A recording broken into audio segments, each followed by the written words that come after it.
Antes de empezar en el tema de hoy, que es la Virgen de Fátima, las apariciones como la gran exhortación que hace la Virgen María al pueblo de Dios, yo quería hacer alusión de que hoy también es evidencialmente una advocación mariana muy antigua, muy profunda, de mucho calado.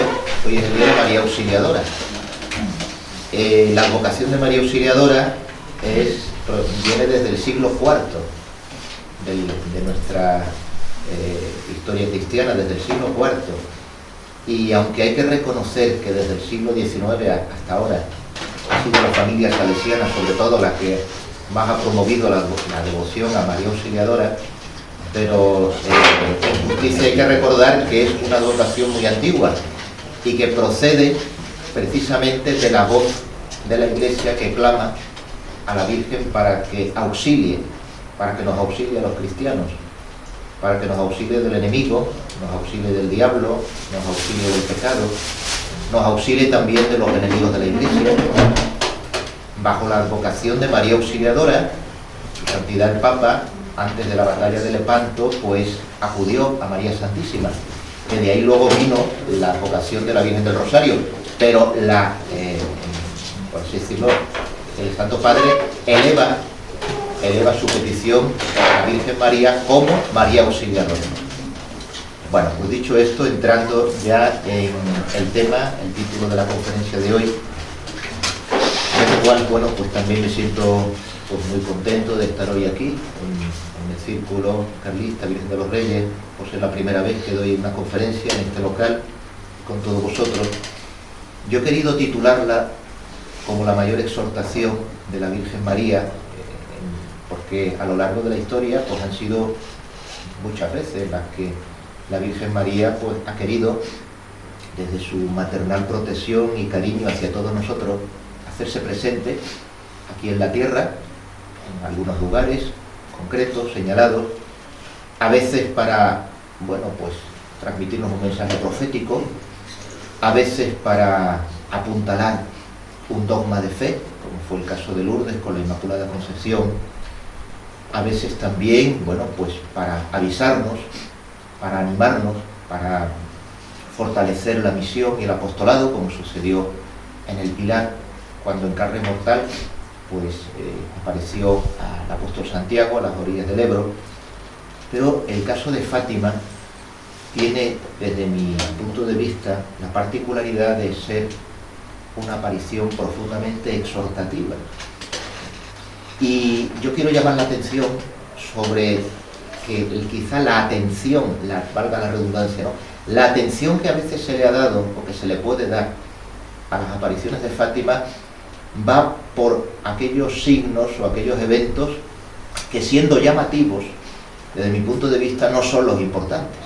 Entonces, va a ser un poco una disertación en un sentido de contraste, ¿no? Primero vamos a recordar un poco pues aquellos eventos, signos más llamativos de las apariciones de Fátima y de todo lo que el mundo de Fátima, alrededor del mundo de estas apariciones, y que puede haber ese peligro de que nos quedemos con el milagro del sol, o con la consagración, o con una serie o con el mensaje profético, pero no pongamos en el centro lo más importante de todo, que es la exhortación de la Virgen María a la conversión, a nuestra conversión.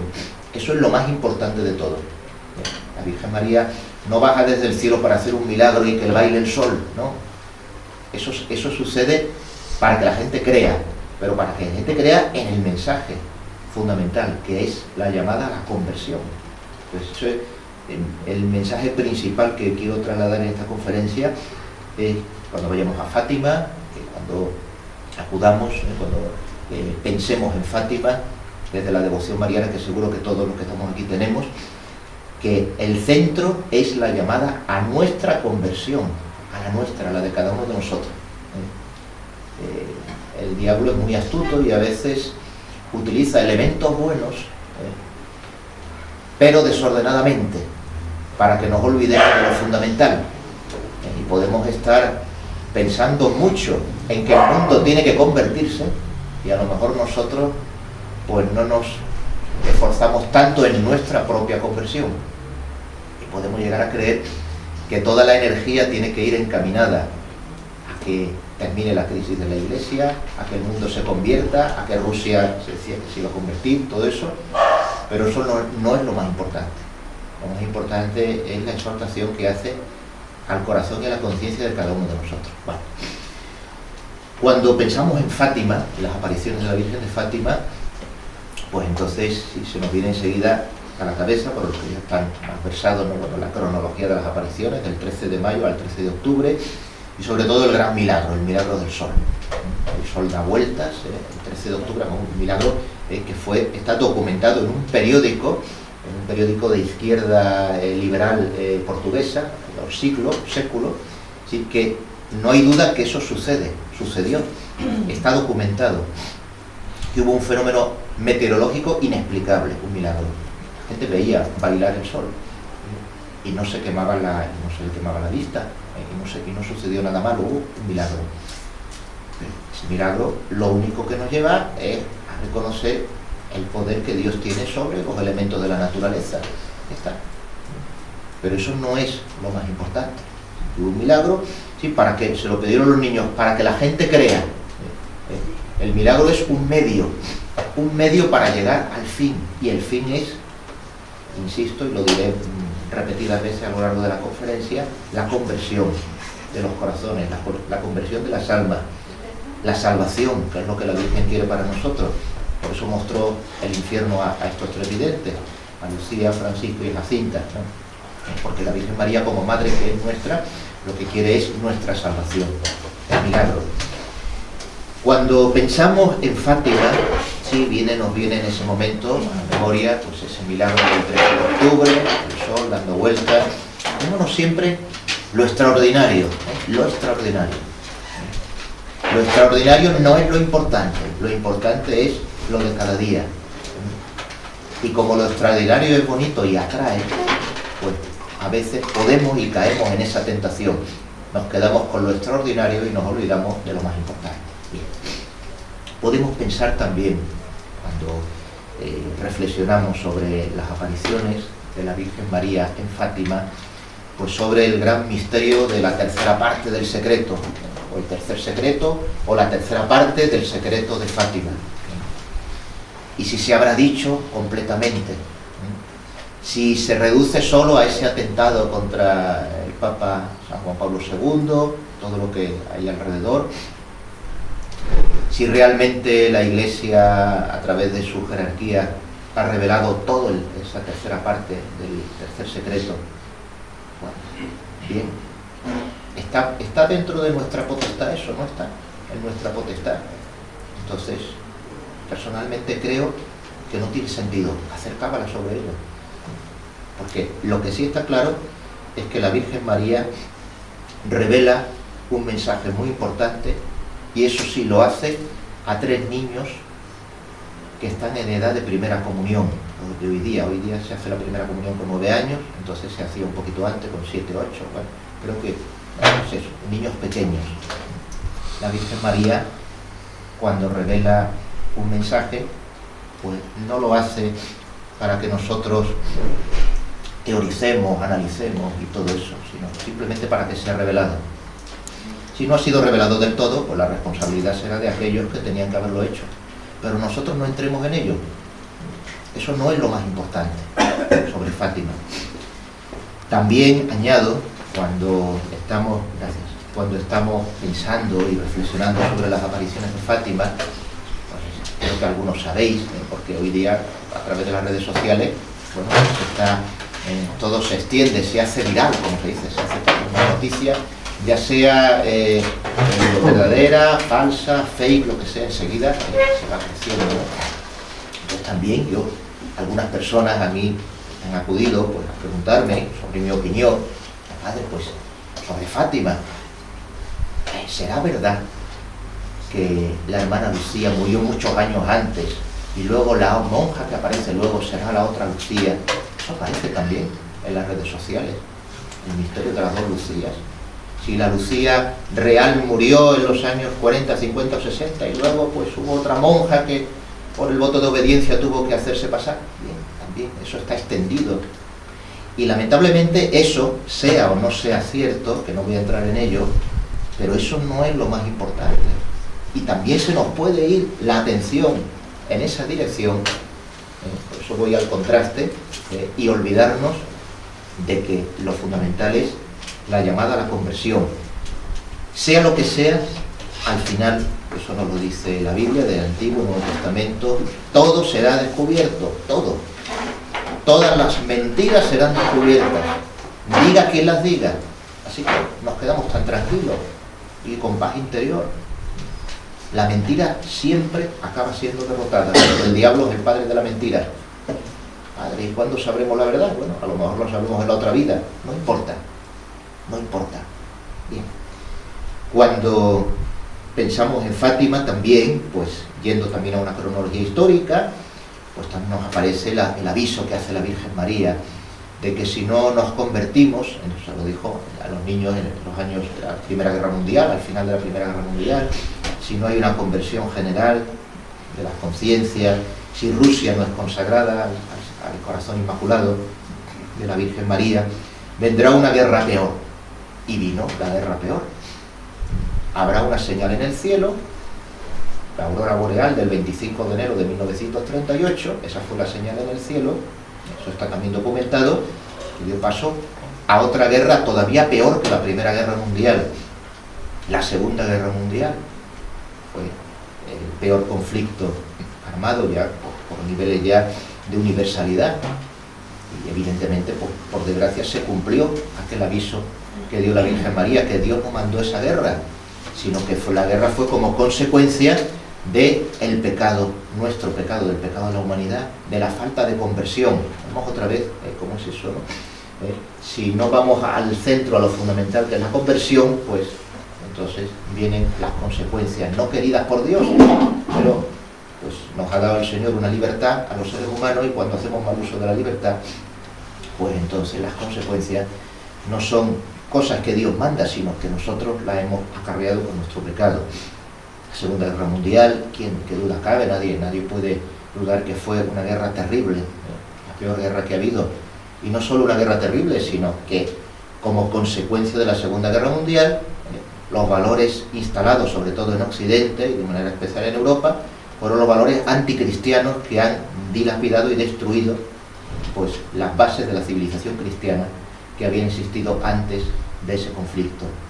Aunque por supuesto, si vamos a la raíz histórica, tendríamos que ir a la enciclopedia, a la Revolución Francesa, pero no voy a entrar ahora en ese, porque sería ir a otra conferencia. Pero sí hay que reconocer que ese conflicto fue un terrible conflicto, como todas las guerras. Esto fue una guerra terrible por las consecuencias ideológicas de las que hoy pues está todavía viviendo todo el mundo. Entonces, si es así, nos preguntamos realmente cuál es ese centro. Vamos a desgranar, o voy a intentar yo de desgranar algo más. Decir, bueno, la llamada a la conversión, eso es la exhortación de la Virgen María en Fátima. Pero vamos a desgranarlo un poco más.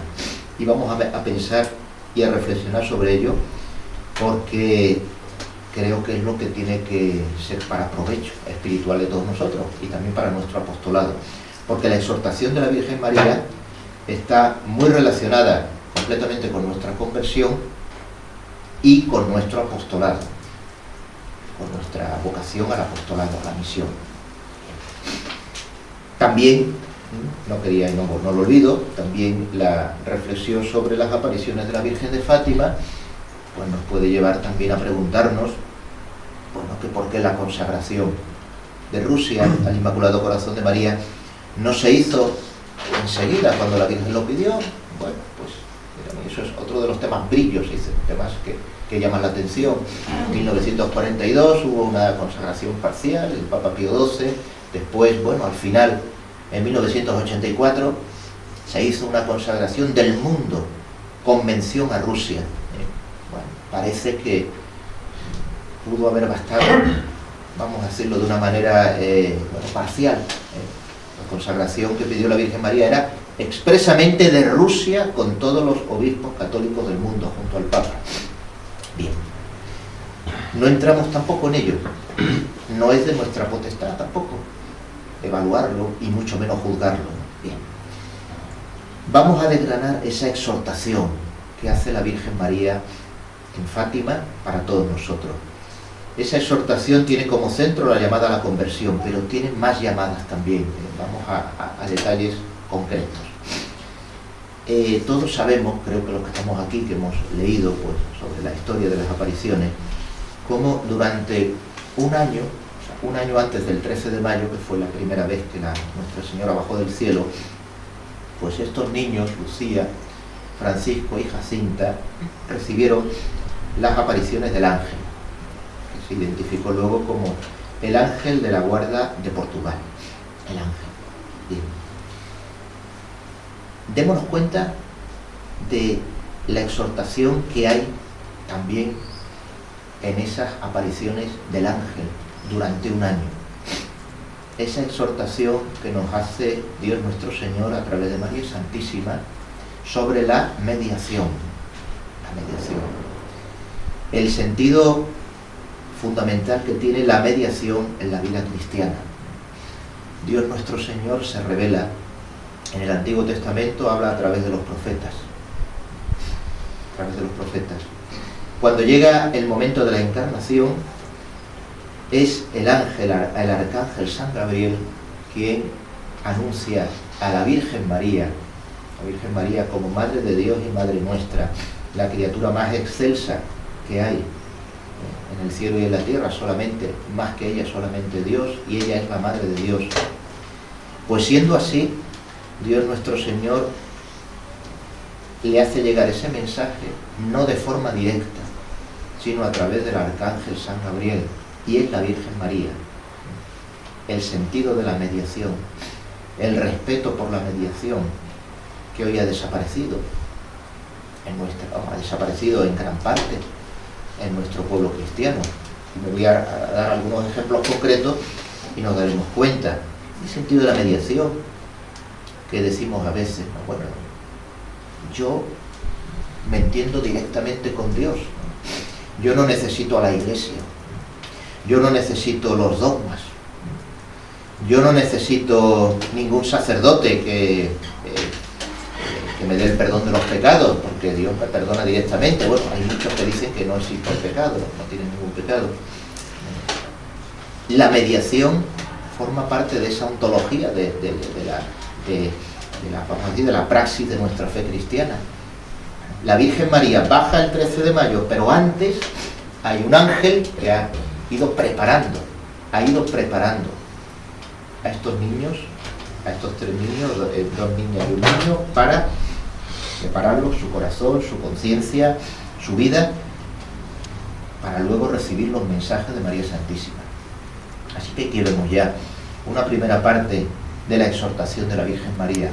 Nos recuerda a todos los cristianos la importancia de la mediación, que eso estimula y hace crecer en nosotros la virtud de la humildad, que es la virtud que nos cuesta más vivir. Vamos a ser sinceros, la virtud que más cuesta vivir, porque estamos tocados por el pecado original, es la virtud de la humildad. El pecado original pues fue eso: no quiero obedecer, quiero ser como Dios, no quiero ninguna mediación, ni quiero ningún mandamiento. El Señor dijo: de este árbol no comerás. Bueno, pues esto, ahí va, bueno. Yo decido lo que está bien y lo que está mal, porque no quiero, no acepto ninguna mediación. Esto nos suena a los que estamos aquí mucho, nos tiene que sonar mucho. Yo no acepto eso, yo no acepto mediaciones. Yo vivo en conciencia, según mi conciencia, pero que nadie se atreva a formar mi conciencia. ¿Quién es la Iglesia para formar la conciencia? Los dogmas de fe, las enseñanzas, la tradición de la Iglesia. Bueno, la mediación. Reflexionemos sobre ello. El ángel visita a los niños durante un año antes de que llegue la fecha grande del 13 de mayo. Continuamos con esa reflexión sobre la mediación. A partir de ahí, también nos preguntemos ¿por qué?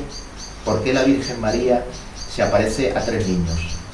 Lo dije antes, en edad de primera comunión, en edad de catequesis, diríamos hoy. ¿Por qué? O sea que la Virgen María baja desde el cielo hacer una exhortación a la conversión, porque la Virgen María, como madre buena que es, le preocupa nuestra perdición y quiere que nos salvemos. Baja con amor maternal e incluso da pues un mensaje que tiene 3 partes secretas, que tienen una importancia grande, que tienen que ver con el destino del mundo, con el destino de la Iglesia. Todo eso nos preguntamos, bueno, ¿y por qué? Siguiendo una lógica solamente humanística, humana. Si es así, ¿por qué la Virgen María no se aparece a una asamblea de doctores de teología, por ejemplo, ¿no? Y lo hace con 3 niños? ¿Por qué? Ahí tenemos la segunda parte de la exhortación de la Virgen María, por el valor tan grande de la virtud de la sencillez que tienen los niños que todavía pues, no se han familiarizado con el pecado, como sí sucede con la inmensa mayoría de nosotros los adultos. A lo mejor lo que digo ahora, a alguno más intelectual le va a gustar poco, pero yo siempre recuerdo lo que dice nuestro Señor. Dios se rinde ante un corazón contrito y humillado. Le doy gracias, Padre, porque revelaste estas verdades a los pequeños y humildes y se las ocultaste a los entendidos. Yo creo, y creo que no me equivoco, que María Santísima se aparece a una asamblea de doctores en teología en 1917 y 100 años después todavía se están convocando sínodos de los doctores en teología para ver qué es lo que ha querido decir la Virgen María.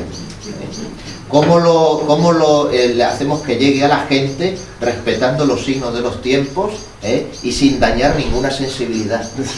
Claro, es así. A los niños no se les ocurren esos pensamientos. Este es el mensaje, hay que decirlo así. Está.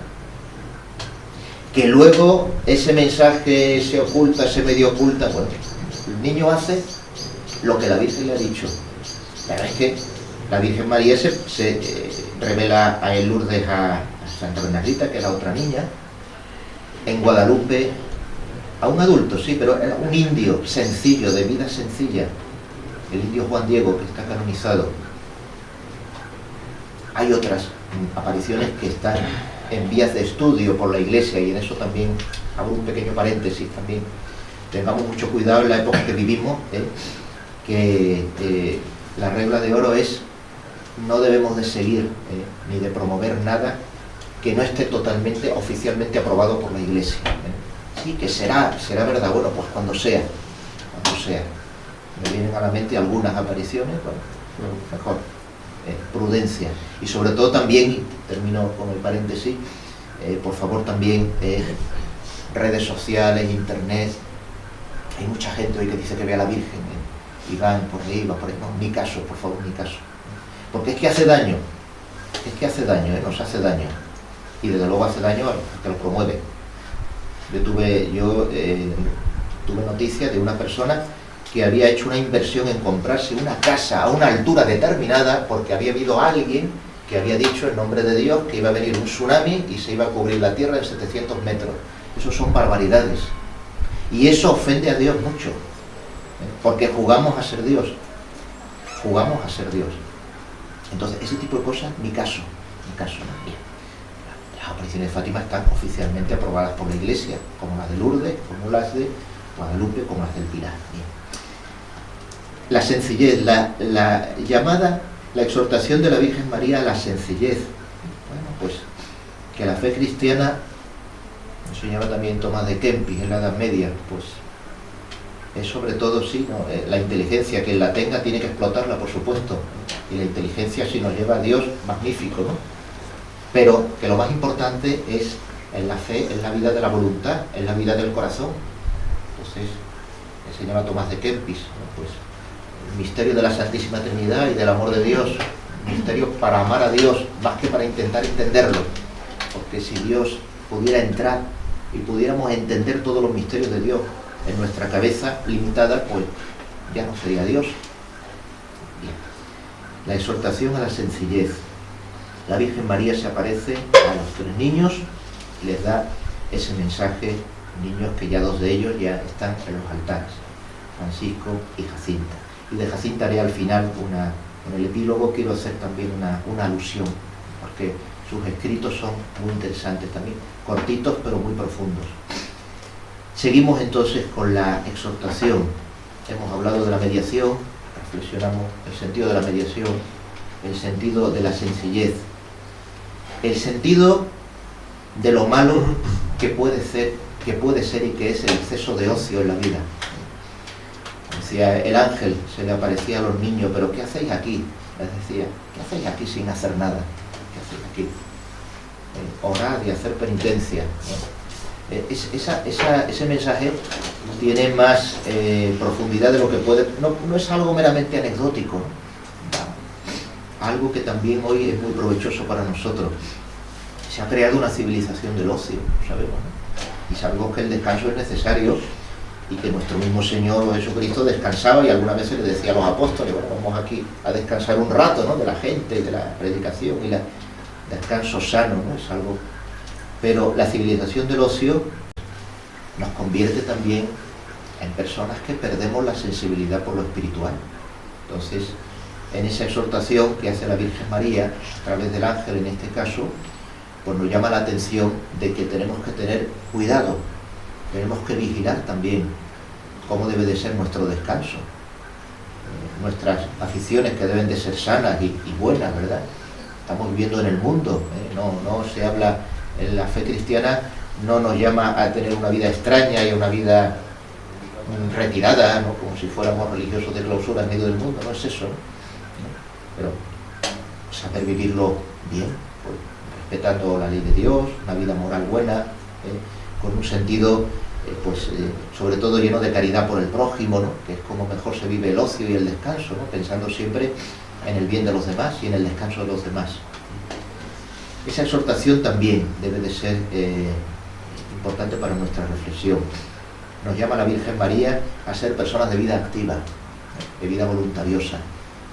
Y hace poco visitaba yo a una persona muy mayor, ya enferma, ya anciana, a mi padre, y yo que si no salgo de aquí, de mi cuarto, y bueno, pues puedes hacer mucho con tu oración, ofreciendo tu enfermedad, rezando por aquellos familiares tuyos que están alejados de Dios. Pues eso es una vida activa. La vida pasiva, la vida ociosa es cuando caemos en la tentación de refugiarnos en nosotros mismos, a veces pensando demasiado en nuestros problemas, en nuestras soledades, en nuestras enfermedades, en nuestros males, y bueno, pues de ahí a la vida del pecado, pues solo hay un paso, porque cuando uno piensa demasiado en los males que tiene, pues el diablo enseguida nos susurra que la solución está en la evasión a través de aquello que nos ofrece, que es en la fruta envenenada. Pero lo más importante y central, la cuarta parte, porque serían los 7 puntos de la exhortación de la Virgen María, va dirigida a la conversión del alma, a la conversión de la conciencia. Hacer penitencia, hacer oración, pues eso nos dice la Virgen María. Lo más importante de todo, el centro de todo, de la exhortación de la Virgen María en Fátima, es que vivamos en gracia de Dios. Si intentamos vivir en gracia de Dios, si morimos en gracia de Dios, estamos seguros de nuestra salvación. Vivir en gracia de Dios, eso es lo más importante. ¿Cuál es el mensaje principal de la Virgen María en Fátima? El rechazo al pecado personal y vivir en gracia de Dios. Y ahí tenemos pues la llamada a la penitencia. La llamada a la penitencia es sobre todo la llamada al sacramento de la confesión.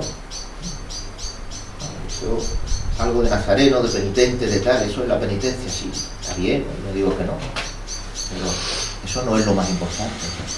El sacramento de la confesión, yo creo que todos los que estamos aquí, yo creo que lo vivimos y lo sabemos, pero hay que hacer un esfuerzo en hacérselo saber a mucha gente. Fíjate, el sacramento de la confesión hoy está devaluado. En primer lugar porque la pérdida del sentido de pecado es tremenda, ¿no? Entonces, ¿de qué me voy a confesar si lo primero es que yo creo que no tengo pecado? Como dice mucha gente, si yo no he matado, no he robado, los mandamientos han quedado reducidos al quinto y al séptimo, ¿no? Yo no he matado, no he robado, no tengo pecado. Pues hay 10 mandamientos que ninguno ha sido abolido. Nosotros lo hemos abolido en nuestra sociedad, en nuestra vida, pero están ahí. Entonces, el llamamiento de la Virgen María, el horror que siente la Virgen María a la posibilidad de la condenación, cuando les muestra a estos 3 niños el infierno. 13 de julio, la aparición del 13 de julio. La Virgen María con tristeza le dice, allí van las almas de los pobres pecadores, los que han muerto en pecado mortal. Si vais a Fátima, creo que todos, o a lo mejor todos los que estamos aquí hemos ido, yo he ido muchas veces. Un día le preguntaba yo a uno de los custodios de allí, de la capelina, digo, qué difícil es encontrar en Fátima una imagen de la Virgen María sonriente, la mayoría, ¿no? Y me decía, dice, es que en las apariciones de la Virgen María, en Fátima, la sonrisa de María Santísima escasea. ¿Por qué? No porque la Virgen sea triste, que la Virgen es inmensamente feliz y alegre, es la Madre de Dios y la Reina del Cielo, ¿verdad? Sino porque esa exhortación que hace es porque la Virgen María, consciente de la posibilidad tremenda de la condenación, pues no quiere que ninguno de sus hijos se pierda. Entonces, cuando alguien nos está exhortando de esa manera ante un peligro tan grande, bueno, pues la sonrisa vendrá después, pues la sonrisa de la Virgen María vendrá cuando vea que nosotros nos tomamos en serio nuestra conversión. Entonces está feliz, se muestra feliz, pero mientras tanto hace como hace una madre buena cuando tiene que reñir a su hijo, pues no lo hace riéndose, ¿verdad? Lo hace seria. Pero no porque sea mala, sino porque tiene que llegarle el impacto pedagógico a su hijo de que lo que está haciendo o lo que va a hacer está mal. Y la Virgen María es maternal con nosotros. Y de ahí esa exhortación hacia la conversión, hacia la propia conversión, hacia vivir en gracia de Dios, hacia el rechazo del pecado mortal, hacia que estemos cerca de Dios, nunca lo olvidemos, ¿no? La Virgen María, pues como Madre de Dios que es, lo que quiere es que vivamos en gracia de Dios, que nos queramos entre nosotros, que vivamos la caridad fraterna, porque si es nuestra Madre, pues ella no concebirá nunca que 2 hijos suyos estén sin hablarse, sin perdonarse, alejados el uno del otro. Eso, como esa madre, se cuenta, ¿no? Aquella madre de familia numerosa, que sus hijos están peleados de una manera tremenda durante un día, ¿no? Y bueno, pues llega la noche y van a saludar a la madre, toda la noche lo hacen con un beso cariñoso, y la madre esa noche no admite que nadie le dé ningún beso, porque le dice a sus hijos, mira, primero reconciliaros entre vosotros y después ya venís a darme el beso. La Virgen María, Madre de Dios y Madre nuestra, quiere la conversión de nuestro corazón en relación a la gracia de Dios, que lleva implícito el mandamiento del amor fraterno, la caridad fraterna. Por eso yo me gusta recordar muchas veces la devoción a la Virgen María auténtica, la auténtica, no la que nos queda solo en lo poético o en lo barroco, ¿no? Sino la auténtica, está muy ligada al confesionario, a la Eucaristía y al amor fraterno. Desde ahí uno puede decir, yo soy realmente devoto de la Virgen María. Y ahora rezo mi rosario, pero rezar muchos rosarios sin acudir al confesionario, sin acudir a la Eucaristía en gracia de Dios, por supuesto, y sin tratar de vivir la caridad fraterna, pues eso es como muy parecido a lo que se hacía antiguamente con la idolatría, los ídolos, la idolatría, aquella religión que Jesucristo pues quitó de en medio con su mensaje. Muy unida a esa exhortación, la llamada al apostolado. Mire, las palabras de la Virgen María cuando muestra el infierno a los niños son muy duras, son palabras para pensarlo, ¿sí? Ahí van las almas de los pobres pecadores. Por supuesto que nadie va a ir al infierno si no tiene una culpabilidad. Con Dios no vale eso de que paguen justos por pecadores. O sea, si alguien se condena es porque muerto el pecado mortal sin arrepentirse, bien. Pero dice la Virgen María, es que nadie reza por estas almas. O sea, quiere decir que sin violar el sentido de la libertad que todos tenemos, hay algo que se nos olvida muchas veces. El misterio de la comunión de los santos, dependemos los unos de los otros más de lo que nos podemos imaginar. Hay una libertad de cada uno, eso está claro. Tenemos libertad, el ser humano es libre para salvarse o condenarse. La salvación es un don que Dios da, nadie lo puede ganar, y nosotros lo aceptamos desde nuestra libertad, viviendo en gracia de Dios. Pero es que existe una responsabilidad que tenemos nosotros sobre otras almas, para ayudarlas. acercarse a la salvación. Y sino que cada uno de nosotros piense, ahora mismo o en cualquier momento, si hoy, en la época que vivimos, y estamos hoy aquí en una conferencia pues, organizada por esta asociación, pues, bueno, pues estamos en un acto, no es un acto pagano, es un acto, bueno, estamos aquí, la comunidad cristiana reunidos. Hemos llegado aquí y vivimos, como intentamos vivir, gracias a que ha habido otras personas, nuestros padres, nuestra madre, nuestro catequista, ese cura que conocimos, ese amigo, cuántas personas nos han ayudado a estar cerca de Dios. Bueno, pues nosotros estamos llamados por el Señor a ayudar a otras muchas personas y sobre todo empezar por las que tenemos más cerca. Así que la exhortación de la Virgen María va muy ligada hacia el apostolado, hacia la grave responsabilidad del apostolado, que va a pasar cuando nos presentemos delante del Señor en ese juicio de Dios, del que hoy pues, se habla muy poquito, pero hay que hablar. De Dios es misericordioso, infinitamente misericordioso. ¿Pero por qué? Porque ya sean gravísimos nuestros pecados, si nos arrepentimos, nos confesamos, nos perdonan. La parábola del hijo pródigo. Pero luego hay una justicia y hay un juicio particular. Y en ese juicio particular el Señor nos pedirá cuenta, decir, bueno, pues estas personas, estas almas que puse cerca de ti, ¿y qué hiciste por ellas? ¿No? A los sacerdotes, ¿qué hiciste por tu parroquia? A los padres de familia, ¿qué hiciste por tu familia? A los gobernantes católicos, ¿qué hiciste por la sociedad? Bueno, a cada uno, según su estado y sus circunstancias de vida. Y entonces no podemos limitarnos a responder, bueno, Señor, es que yo me quise salvar y yo estaba muy a gusto con la fe. Hoy una de las frases que también se escuchan, son tópicas hoy día, pues para conciliarse con el relativismo, con el modernismo, lo que llaman el progresismo, todo eso es, bueno, yo soy católico, sí, soy católico. Bueno, soy católico y me va muy bien, soy católico.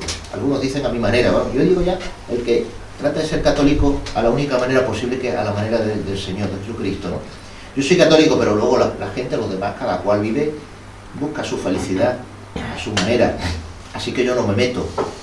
Y queda uno, parece que intelectualmente queda muy bien, ¿no? Qué persona más tolerante, ¿no? ¿Verdad? Este es un hombre tolerante, ¿no? No tiene, no. Nosotros nos tenemos que meter, y meternos e imponer nada. Meternos en la vida de los demás, porque los demás también se han metido en la nuestra. ¿Y cómo me meto yo en la vida de los demás? Pues empezando por la oración, que es lo más importante, es lo que más se olvida. Algunos dicen, bueno, ya solo queda rezar, no es al contrario, ¿no? Yo quiero acercar un alma a Dios, lo primero que tengo que hacer es orar por esa persona, hablarle a Dios de ese hermano antes que hablarle al hermano de Dios.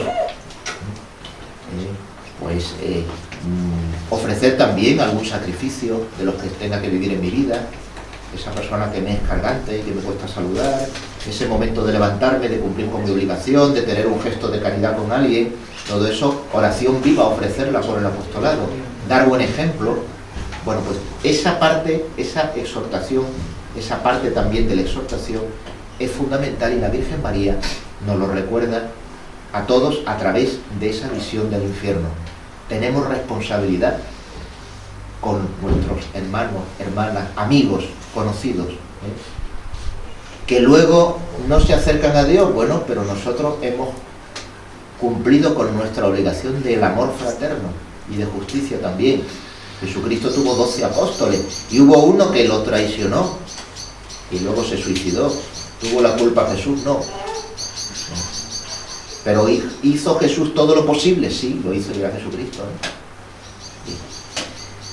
Y entrando ya, digamos, en la parte final de la exhortación, porque creo que lo más importante es la llamada a la conversión, la llamada al apostolado, también existe, pues, una parte de exhortación hacia el sentido moral y profundo del dolor.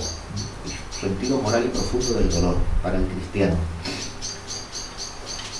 Le presentaban a algunos enfermos, madre, la Virgen María hizo milagros, ¿no? Algunos se curaron y otros no. Eso que cuando leemos la reseña llama la atención. Bueno, ¿y por qué unos sí y otros no? Pues sencillamente porque la Virgen María, que sabe mucho más que nosotros, por supuesto, sabe tanto como el Señor, pues sabía que algunas de esas personas que tenían dolencias o enfermedades, si recibían la curación física, podrían alejarse de la gracia de Dios.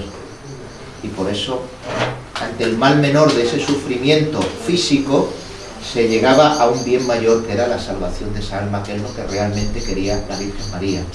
No es porque la Virgen María jugara a los dados y diría, a este sí, a este no, sino porque hay veces que el sentido del dolor, el sufrimiento, que no hay que buscarlo, ni por supuesto provocarlo, ni buscarlo, pero que tiene un sentido profundo de asemejarnos a Cristo en la cruz.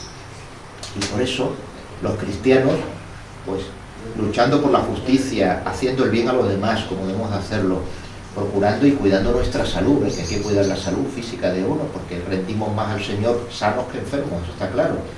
Pero todo aquello que nos venga por parte de la vida, de sufrimiento moral o físico, pues también saber sobrenaturalizarlo y darnos cuenta que a lo mejor el Señor lo permite para que caiga nuestra soberbia, para que caiga nuestra ira, para que caiga nuestra impureza, al final para que triunfe nuestra salvación también.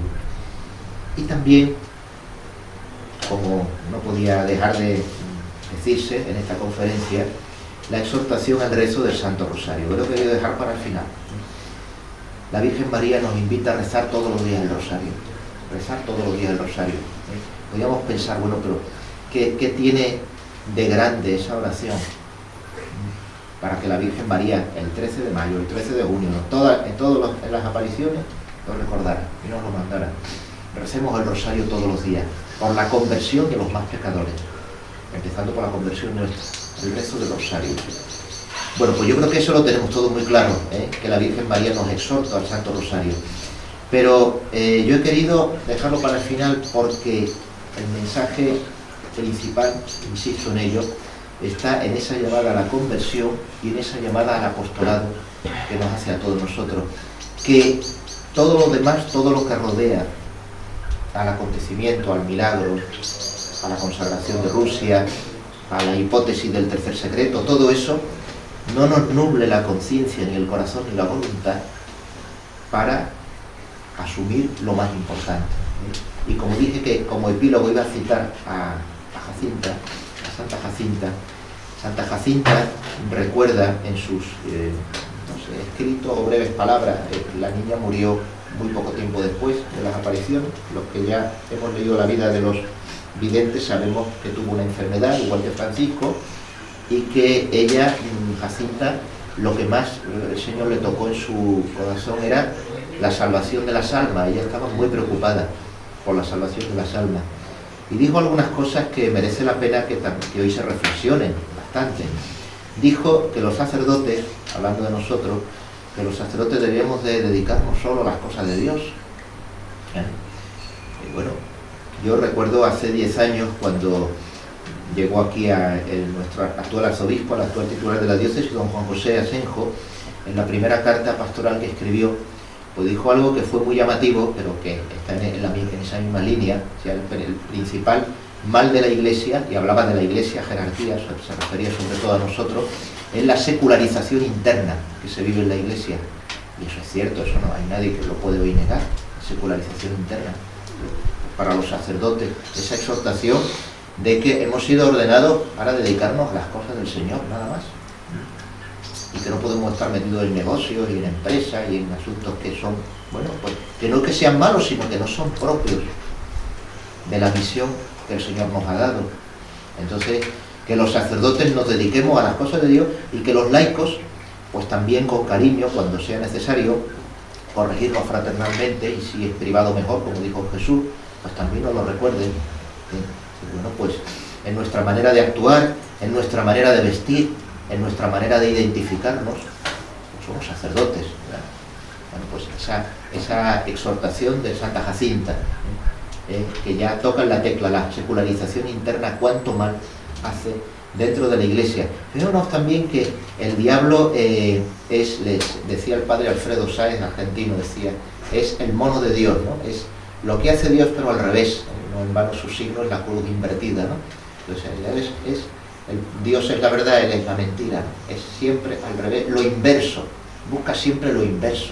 El diablo busca lo inverso y busca la mezcla, ¿no? Que el sacerdote pues parezca laico, ¿verdad? Se secularice, que haya laicos y laicas que parezcan medio curas o medio monjas, también eso es obra del diablo, ¿verdad?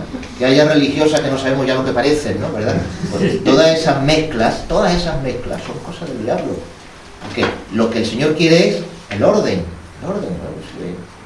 El matrimonio es el matrimonio, el sacerdocio es el sacerdocio, la vida religiosa es la vida religiosa.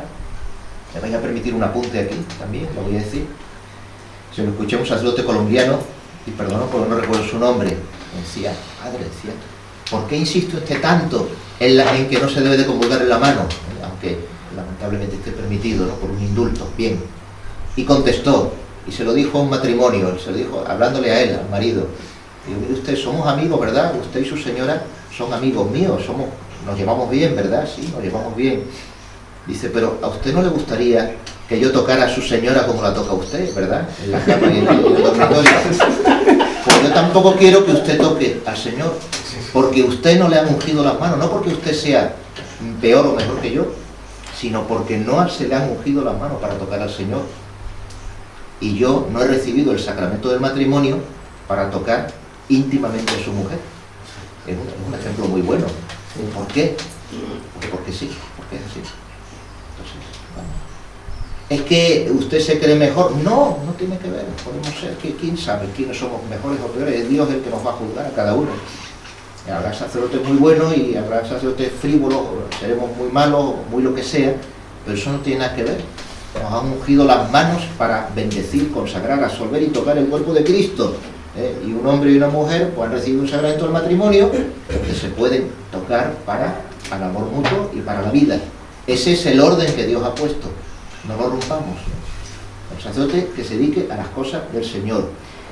Las modas, dijo Santa Jacinta, también las modas sufrirán pues una evolución que va a desagradar mucho a Dios.